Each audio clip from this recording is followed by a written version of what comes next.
Queridos, vamos dar continuidade à nossa sequência de estudos sobre pecados intocáveis, e hoje à noite vamos falar sobre o pecado da falta de progresso espiritual, o mais conhecido como o pecado da acomodação. E eu queria convidar vocês então a abrir suas Bíblias na carta aos Hebreus, capítulo 5. Nós iremos ver do verso 11 até o capítulo 6, verso 12.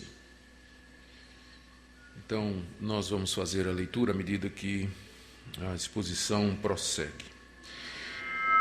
Mais uma vez, eu quero dizer do privilégio que eu sinto de estar aqui com vocês, aproveitando esse feriado, que torna o fim de semana mais extenso, e tirar um tempinho para ter essa comunhão, ter esses momentos de alegria, de louvor e gratidão, e também de aprendizado.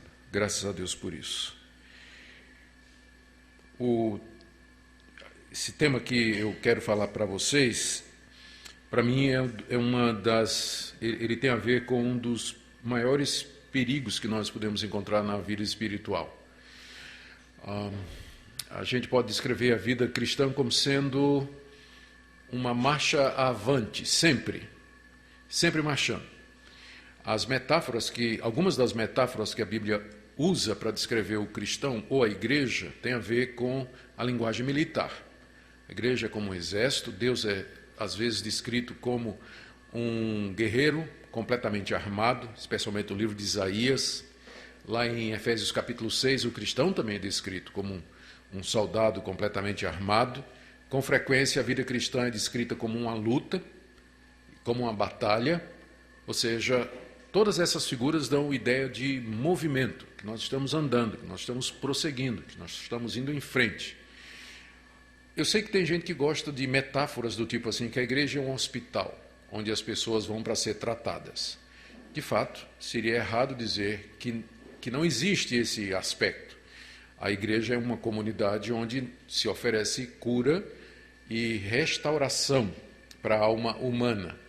Mas o problema é que nós, infelizmente, costumamos, por causa dos tempos em que nós vivemos, costumamos pensar na igreja exatamente como isso. Eu vou na igreja para eu ser tratado dos meus problemas, para ser ministrado as minhas necessidades, e nós esquecemos que a vida cristã é um progresso. Tem um tempinho que você pode ficar no leito do hospital espiritual para ser tratado, mas na maior parte do tempo nós somos convocados para tomar a armadura de Deus e ir para o pau, ir para frente. Tem terreno a ser conquistado, há missões a serem cumpridas, Deus tem alvos, tem propósitos, entre eles, por exemplo, só para citar um, a evangelização.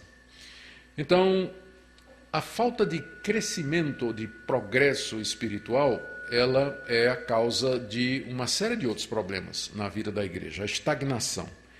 E essa era uma dificuldade que o escritor da carta aos Hebreus já estava detectando naquelas igrejas às quais ele escreve no século I, ou seja, desde cedo na história da igreja,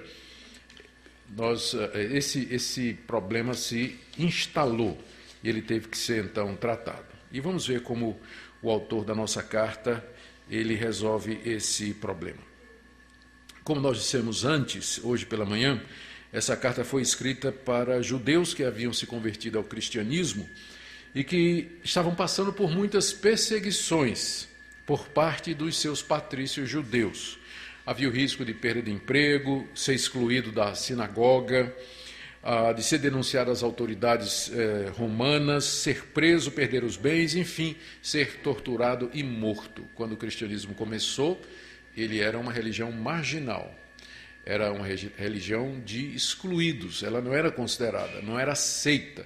Foi primeiro perseguida pelos judeus e depois pelos romanos. Somente no século IV é que o cristianismo ganhou aceitação, mas nesse período o cristão corria o risco de ter que pagar com seus bens, com sua saúde, seu bem-estar e com sua vida a fé no Senhor Jesus Cristo. Por isso, boa parte das cartas que nós temos do Novo Testamento foram escritas para encorajar esses irmãos em face às dificuldades que eles estavam passando. Os autores bíblicos queriam que eles permanecessem firmes, que não voltassem atrás.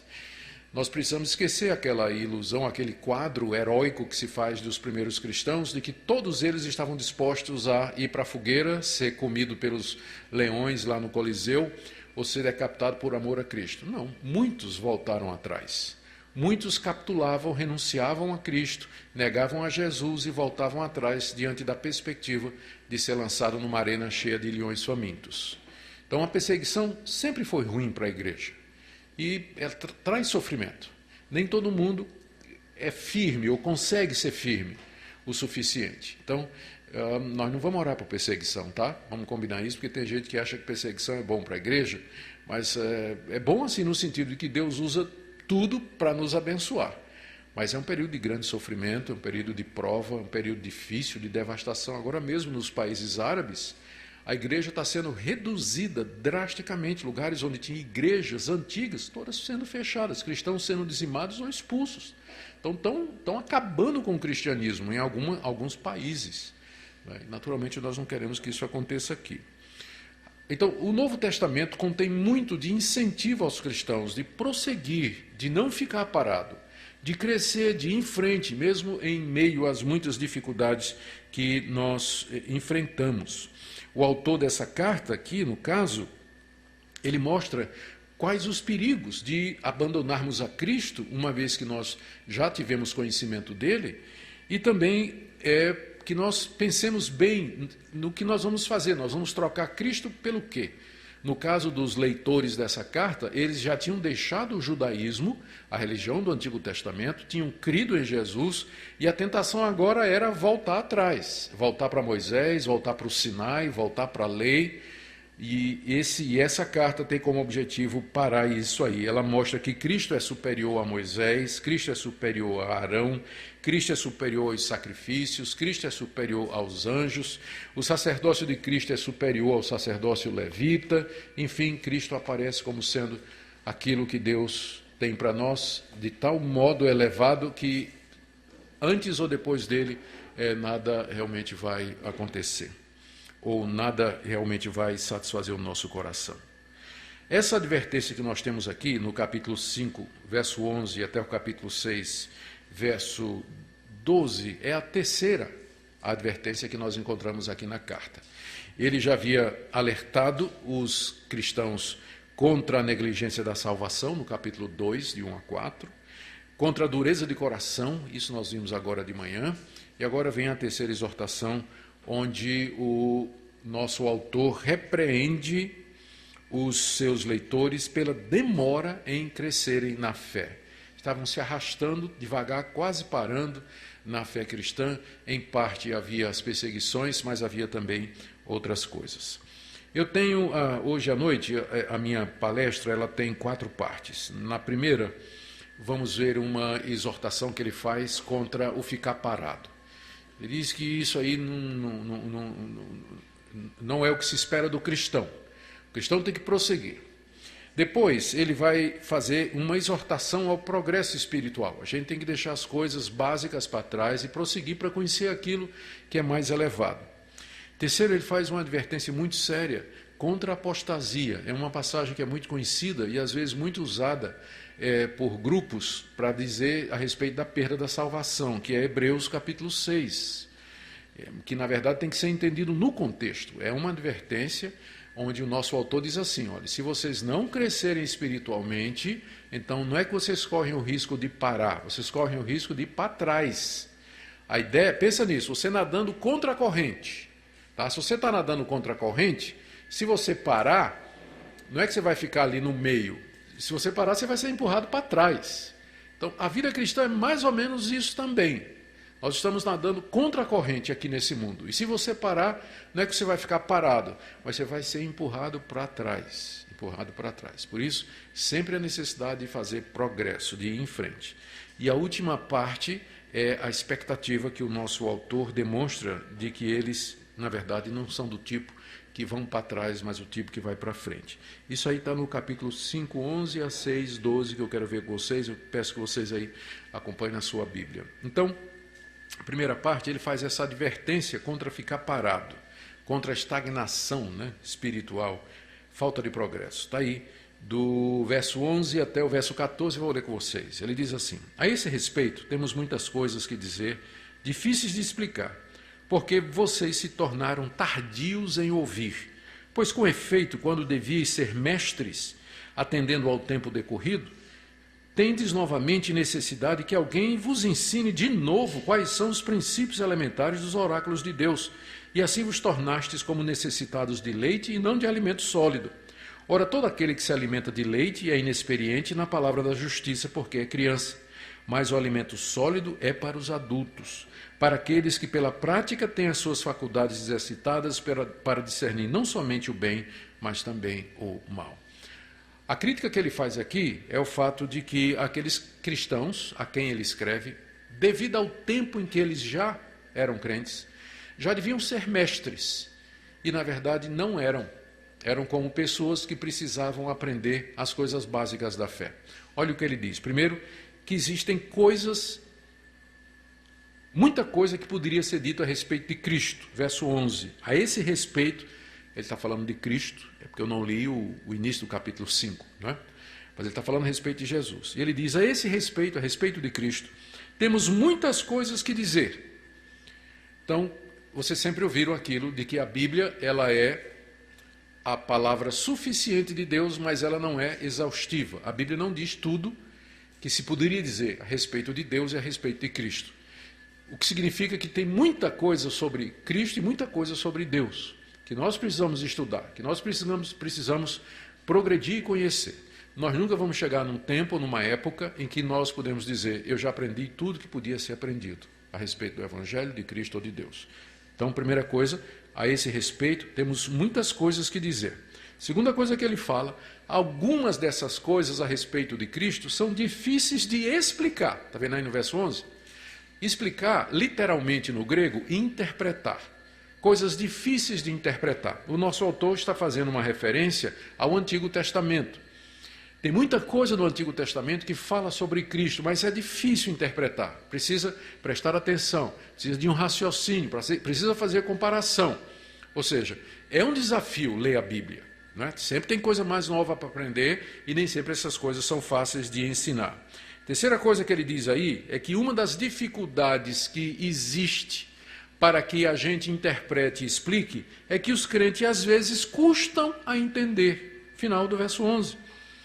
Essas coisas são difíceis de explicar porque vocês se tornaram tardios em ouvir. Tardios em ouvir significa negligentes em ouvir. Devagar. Uma pessoa tardia é uma pessoa que chega tarde. Chega tarde porque vai devagar.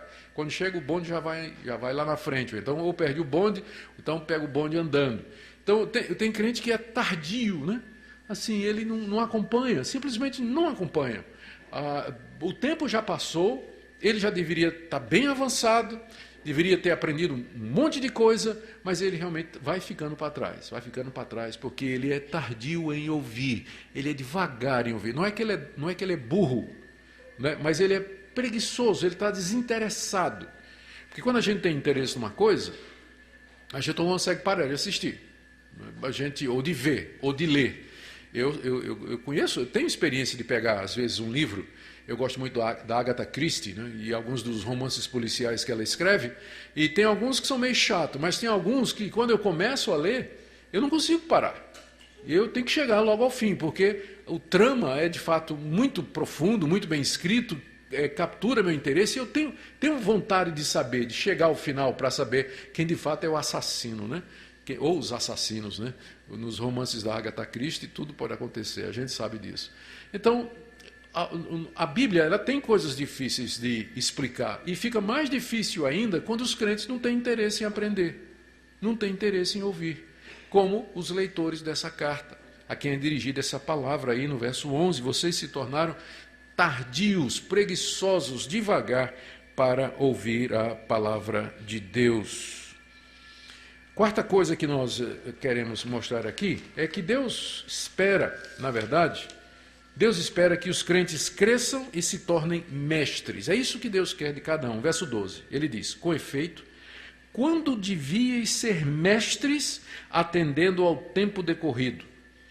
Ou seja, Vocês já deviam ser mestres considerando o tempo que vocês já são crentes. Né? Eu não sei quanto tempo fazia que os hebreus tinham se convertido, mas vamos imaginar um mínimo aí de 5, 6, 7 anos.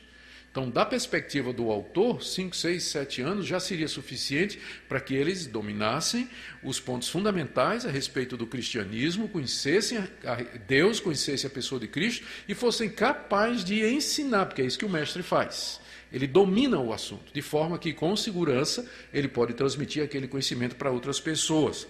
É isso que Deus espera de nós. Mas o que é que tinha acontecido com aqueles cristãos?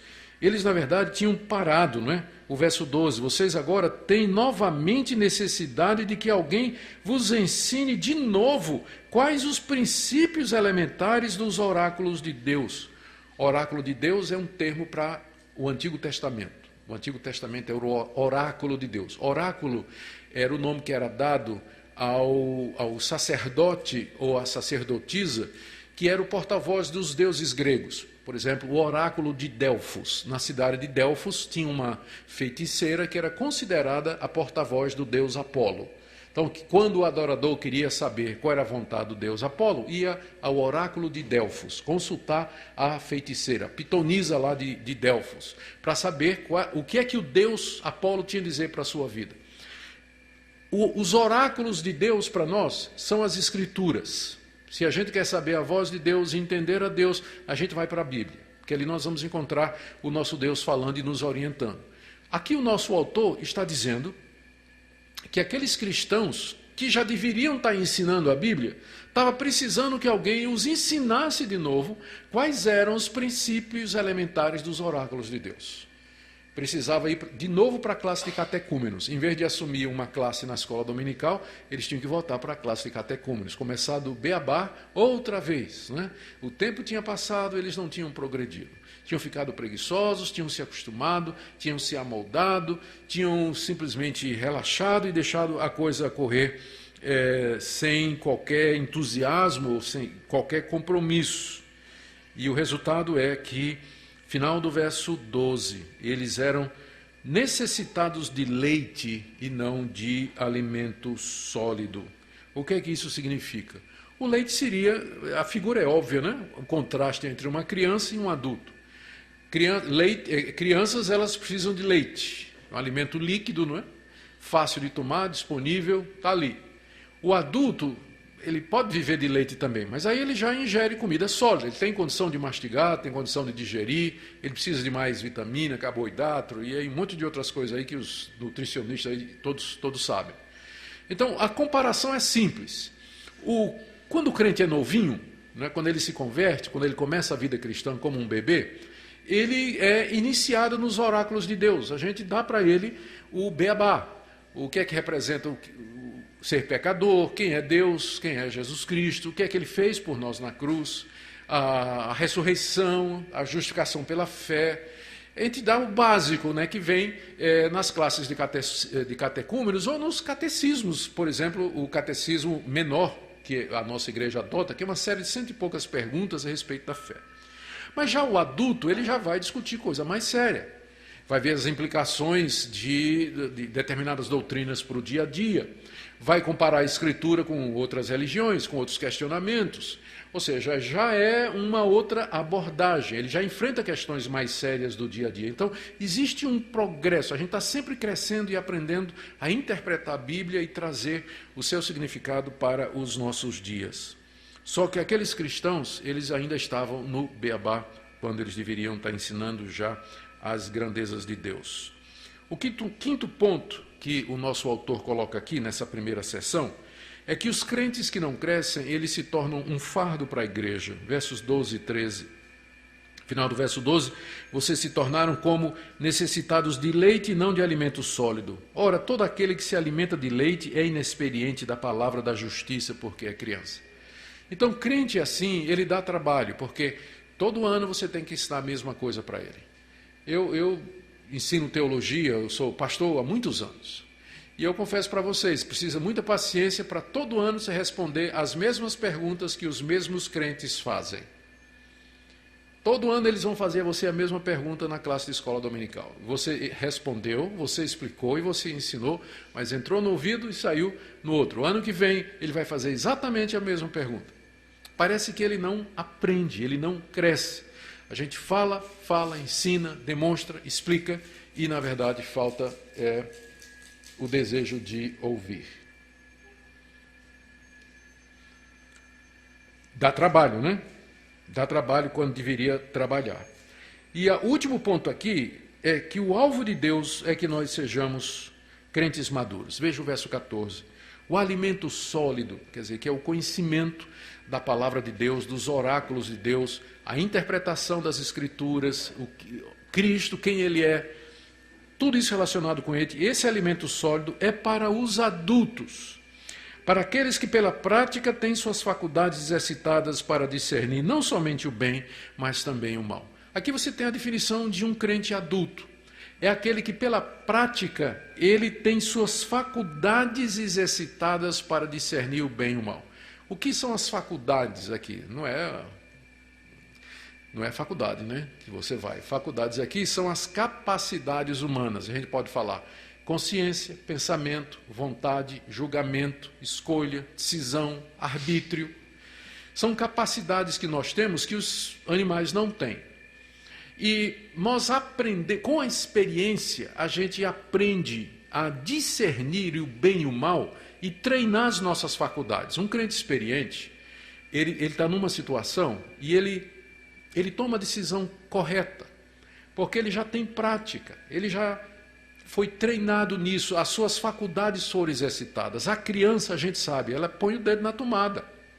Se você der uma faca para uma criança brincar, você já sabe o que vai acontecer.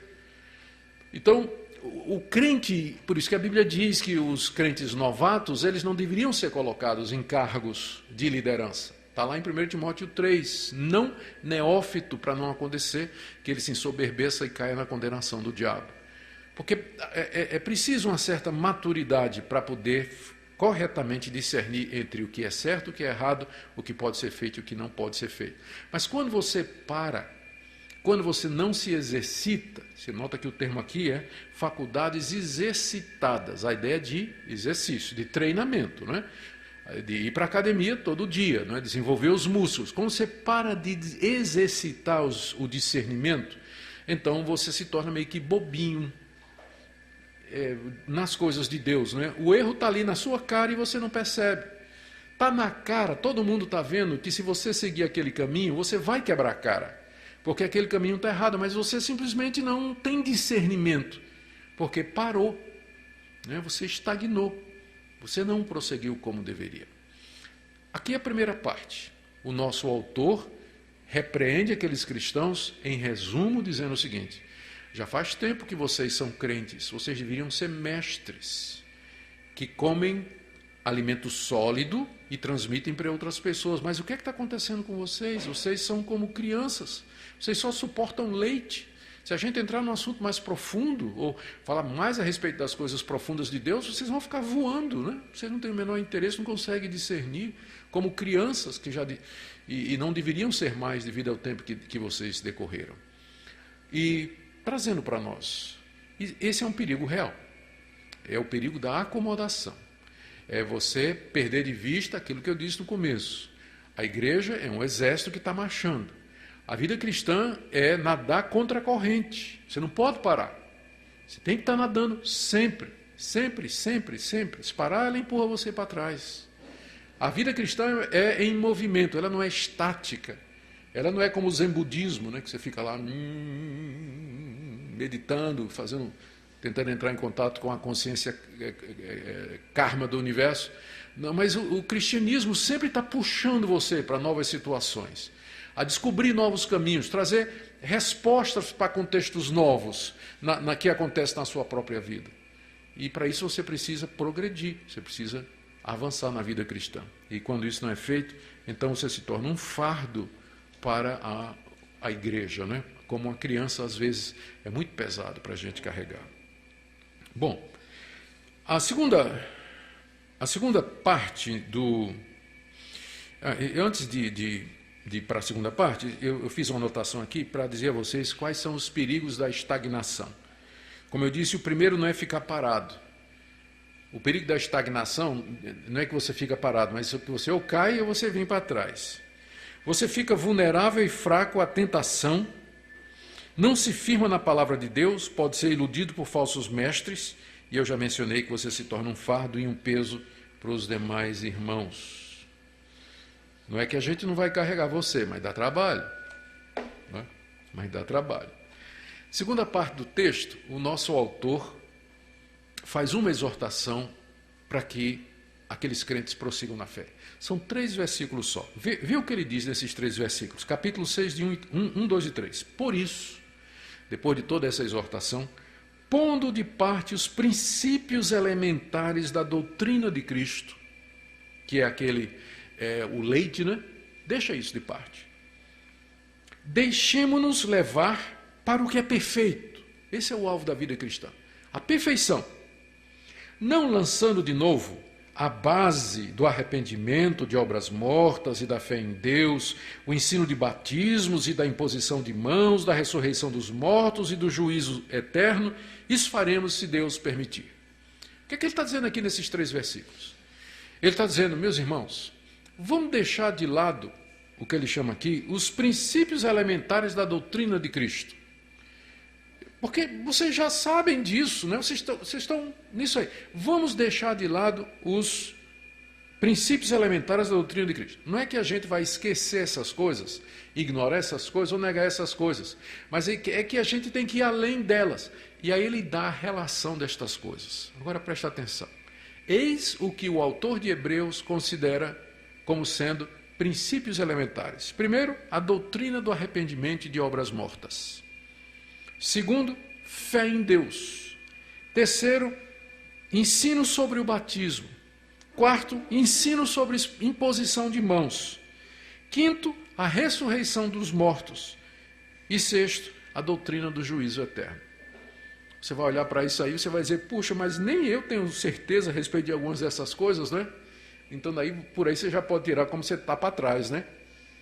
Como você está para trás. Porque isso é o que ele considera o básico. Que nós já deveríamos saber, estar convictos a respeito da necessidade do arrependimento, da fé em Deus, a respeito do que é o batismo, o que é que ele representa, a ressurreição de mortos, o juízo eterno, imposição de mãos, provavelmente uma referência à justificação pela fé, porque no Antigo Testamento o cordeiro era levado para o altar, o sacerdote impunha as mãos sobre o cordeiro, transferindo os pecados do adorador para aquele cordeiro, e em seguida matava aquele cordeiro. É uma figura de Cristo. Deus colocou as mãos sobre Cristo e transferiu para Cristo os meus pecados.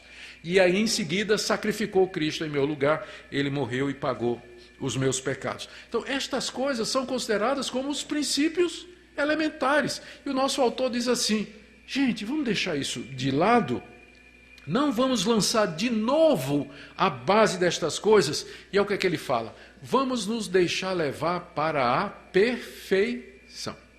Ou seja, qual é o alvo de Deus para você?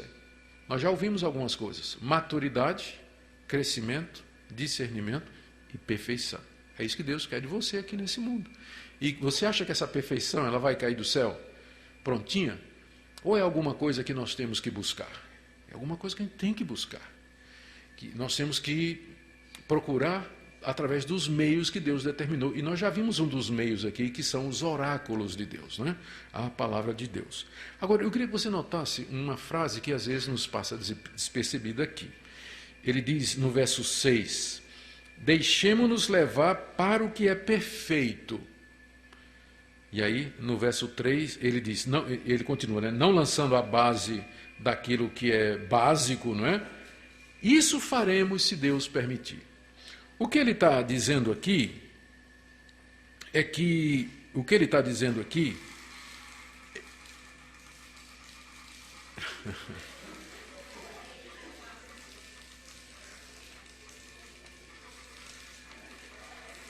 não tem nenhuma menina corajosa aí, porque homem eu sei que não tem coragem para isso, mas não tem nenhuma menina corajosa aí para... Isso.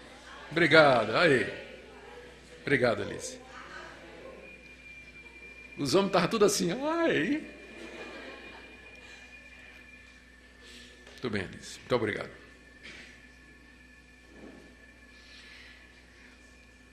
O alvo, voltando aqui, eu já estou me aproximando do fim, já estou terminando a parte 2. O alvo de Deus é a perfeição. E o autor diz, vamos nos deixar levar até a perfeição. E no verso 3, isso nós faremos, isso aqui, eu suspeito que o nosso autor quer dizer, nós faremos isso, nós iremos até a perfeição, se Deus permitir. Você percebe que há duas coisas aqui. Por um lado, o autor está dizendo para aqueles crentes, esforcem-se, procurem, cresçam, não parem, avancem. Mas por outro ele diz assim, nós só chegaremos lá se Deus permitir.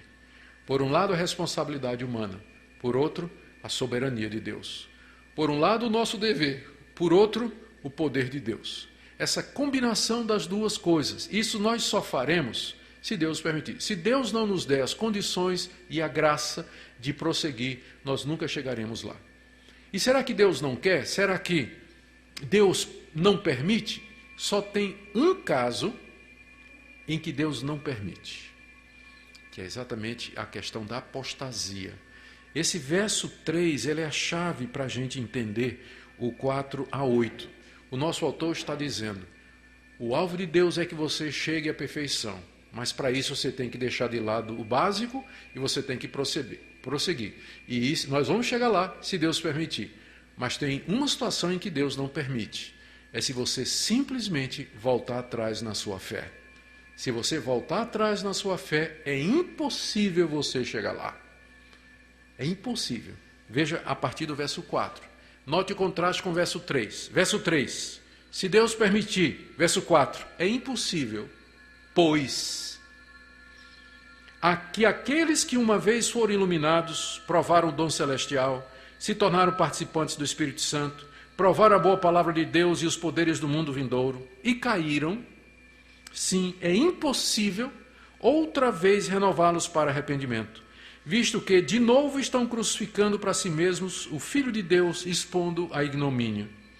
Porque a terra que absorve a chuva, que frequentemente cai sobre ela, e produz erva útil para aqueles por quem é também cultivada, recebe bênção da parte de Deus, mas se produz espinhos e abrolhos, é rejeitada, e perto está da maldição, e o seu fim é ser queimada. Há um caso em que Deus não permite o progresso, e esse caso aqui, que é o caso da apostasia. Veja que duas vezes ele diz, é impossível, verso 4, e verso 6, é impossível aos que caíram serem renovados para o arrependimento. Veja que é advertência séria. Olha o contexto. Nós temos que prosseguir, porque o alvo de Deus é a perfeição. Nós chegaremos lá se Deus permitir. Ele só não permite num caso, se você cair.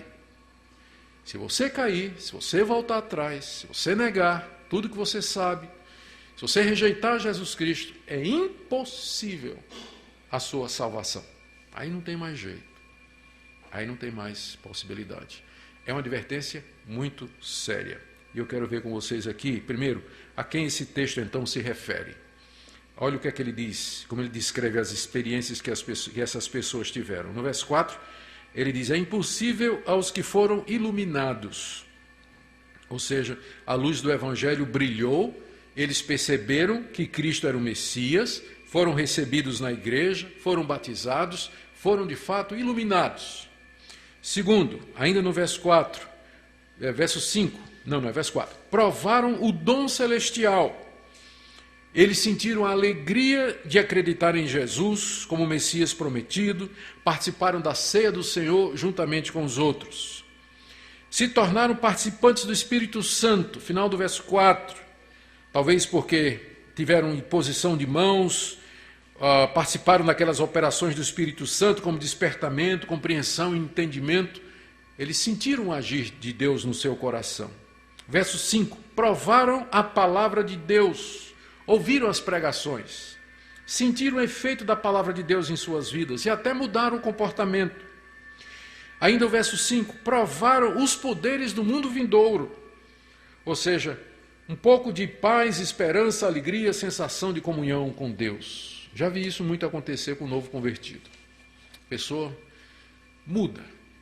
alegria, ela vai para a igreja, é batizada, toma a ceia, se engaja, chora, se emociona, passa um tempo assim, e depois de algum tempo acontece que algumas dessas pessoas simplesmente elas voltam atrás. Elas simplesmente abandonam tudo que elas acreditavam, negam a Jesus Cristo, algumas se tornam ateus ou nada, né? Perdem completamente interesse nas coisas de Deus e voltam para o mundo e se tornam até pior. É isso que ele diz aqui. É impossível que aqueles que tiveram essa experiência, aí vem verso 6, e caíram. O que seria cair? É uma pessoa ter toda essa experiência e ela simplesmente cair daquele estado. Ela não permanecer naquilo, ela voltar atrás. Se isso acontece, o nosso autor diz, é impossível renová-los outra vez para arrependimento.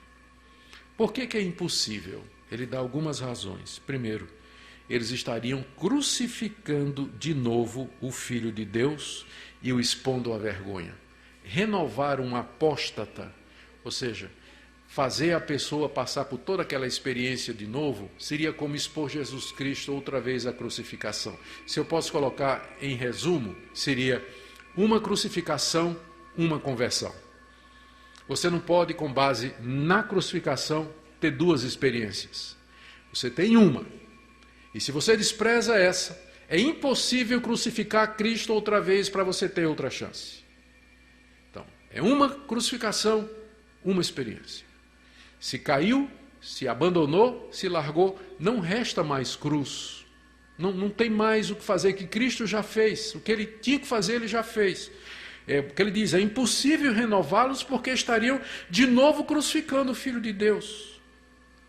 Ele, no verso 7 a 8, ele usa a figura da terra improdutiva. Provavelmente ele está se lembrando da parábola que Jesus contou do semeador. O semeador saiu a semear, jogou a semente caiu em solo rochoso, a semente cresceu, mas porque não tinha raiz, né? Porque o solo era rochoso, a raiz não se aprofundou. E quando o sol saiu, aquela plantinha, ela secou e murchou. Jesus depois explicou que são aqueles que recebem a palavra com alegria, mas depois dos cuidados desse mundo, as perseguições, os cuidados dessa vida, a pessoa vai e abandona e deixa e nunca mais quer saber de nada. Não é? Outra semente cai no meio dos espinhos. Ela até produz alguma coisa, mas os espinhos sufocam e matam aquela semente. O próprio Jesus falou a respeito disso. E o nosso autor aqui, ele usa essa figura, verso 7 e verso 8. Fala da terra que absorve a chuva e que produz o fruto, erva útil, recebe a bênção de Deus. Mas, verso 8, se ela produz espinhos e abrolhos, é rejeitada, perto está da maldição e o seu fim é ser queimada. Vocês estão seguindo aqui a sequência? Primeira parte, o nosso autor disse, vocês já são crentes, mas está tudo parado aí, é tudo menino, já deviam ser mestres, vocês estão parados aí. Aí, segunda parte, o que Deus quer é a perfeição, vocês têm que deixar de lado, não é, a base e prosseguir para o alimento sólido. Vocês têm que caminhar, vamos fazer isso se Deus permitir. E cuidado, porque tem um caso em que é impossível. É se você parar a ponto de voltar atrás. Esse é o perigo de você estagnar na vida espiritual. É apostasia, porque se você não está caminhando, não é que você está parado, você está indo para trás. E alguns podem voltar para trás ao ponto de se enquadrar aqui. Não tem mais arrependimento, não tem mais renovação, não tem mais salvação, não existe mais, porque teria que crucificar Jesus outra vez. E Deus não vai fazer isso. Então, é uma advertência muito séria. Você me pergunta, mas e os eleitos de Deus? Né? E a pessoa que é predestinada? O nosso autor aqui não está preocupado com predestinação. Predestinação é um problema de Deus. Deus é que sabe quem é eleito ou não. Ele está preocupado com os seus leitores. Dizendo o seguinte, você só vai saber mesmo se você é predestinado se você perseverar. Se você perceber no seu coração os efeitos da palavra de Deus, da mudança e da transformação, é assim que você vai confirmar que você é eleito. De que outra forma você vai saber?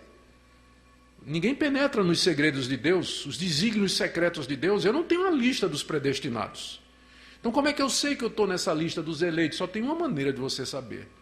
É que você percebe na sua vida e no seu coração o progresso espiritual. Você vem crescendo. Que Deus vem abençoando você. Pode ter altos e baixos, como eu mencionei hoje de manhã, respondendo uma pergunta. Tem altos e baixos, tem momentos difíceis, momentos mais fáceis, mas no geral você percebe que há um progresso. Há um progresso. A vida cristã, ela não pode ser descrita como sendo um ângulo reto ascendente. Não é reto não, um ângulo ascendente. Mas é mais um senoide, assim, ó. Ela vai subindo, mais altos e baixos, mas sempre subindo. Né? Sempre subindo.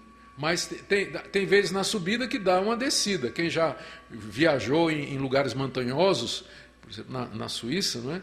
Eu não quero esnobar, não é? Mas andando com a minca de moto nos Alpes suíços, fazendo curva, tinha hora que a gente subia, estava subindo a montanha, mas tinha hora que você descia, para depois pegar a ladeira de novo, subir. Então, na subida, às vezes tem descida. Então, na vida cristã acontece isso. Tem momentos que a gente dá uma descida, mas logo retoma a subida. A vida cristã é uma ascensão constante, embora nessa ascensão haja momentos em que você tenha que descer para o vale. Nem sempre é subir para o cimo do pico do monte, mas há vales também. Mas tem subida. É assim que você sabe que você é eleito, porque há progresso, não está parado, está caminhando. Tem queda, tem erro, mas tem também levantamento, arrependimento, tem a consciência que acusa, tem a consciência o desejo de pedir perdão, de acertar, de fazer o certo. Então, é assim que você vai saber. Porque se chegar nessa situação aqui, que o nosso autor está descrevendo, ele diz, é impossível. Isso Deus não permite. Você chegar a um ponto tal de voltar para trás, que aí Deus diz, aí no seu caso teria que ser Cristo crucificado outra vez, e aí você já teve o que você tinha que ter. Então não pode mais, e de fato essa pessoa está perdida. A gente pode lembrar, eu posso mencionar aqui alguns exemplos, 2 pelo menos da Bíblia, para a gente imaginar a quem o nosso autor está se referindo. Hoje de manhã eu falei da história de Israel, dos 12 vigias que entraram em Canaã para espiar a terra.